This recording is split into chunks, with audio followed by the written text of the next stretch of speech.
Today, we are looking at clear learning goals. The first theme in Mike Rutherford's book, The Artisan Teacher, a field guide to skillful teaching. The definition of clear learning goals is the ability of the teacher to identify and precisely express what students will know and be able to do as a result of the lesson. When we're looking at writing our clear learning goals, we need to remember verbs describe performance, nouns describe the content. And our idea is to hit that MLS or national standard dead center. Every clear learning goal should be aligned to our curriculum standards. This is why our scope and sequence work is so important.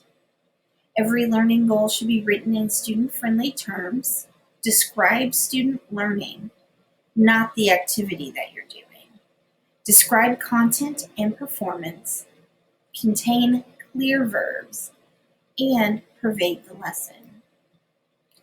So, clear learning goals come in many shapes and forms.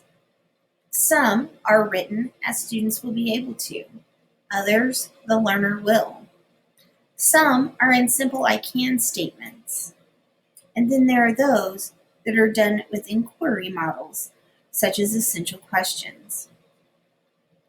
I want us to take a look very quickly at an example of an MLS standard.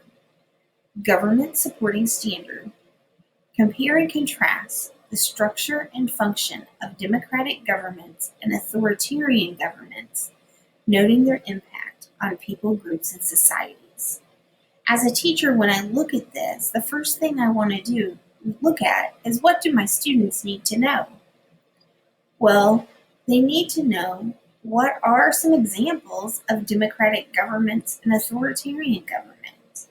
What makes them democratic governments and authoritarian governments?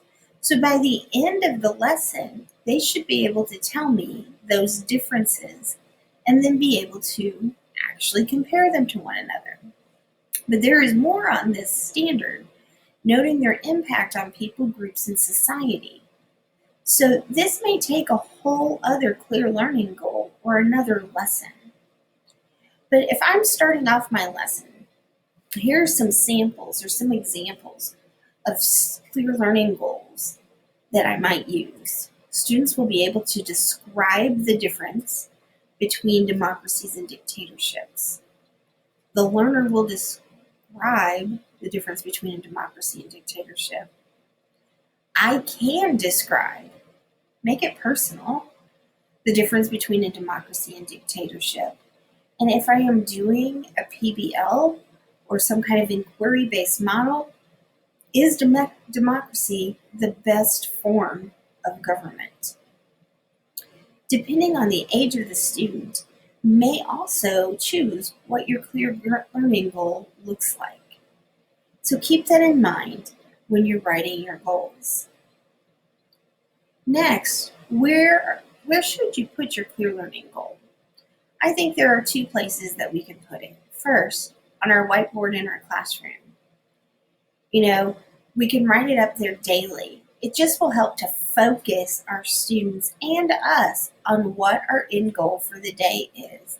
So here you can see written on the board is the essential question. But another place, especially if you were using your Chromebooks every day in Google Classroom, is that under the description in an assignment, we can actually put the clear learning goal. So today, I can describe that difference between the democracy and dictatorship, and then put the rest of the lesson also right there with the clear learning goal. So finally, why do we need clear learning goals?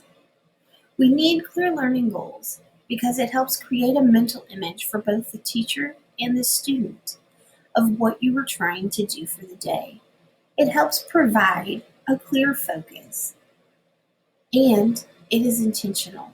It's an intentional way to tie what you're teaching in your classroom, your taught curriculum, to your scope and sequence, the written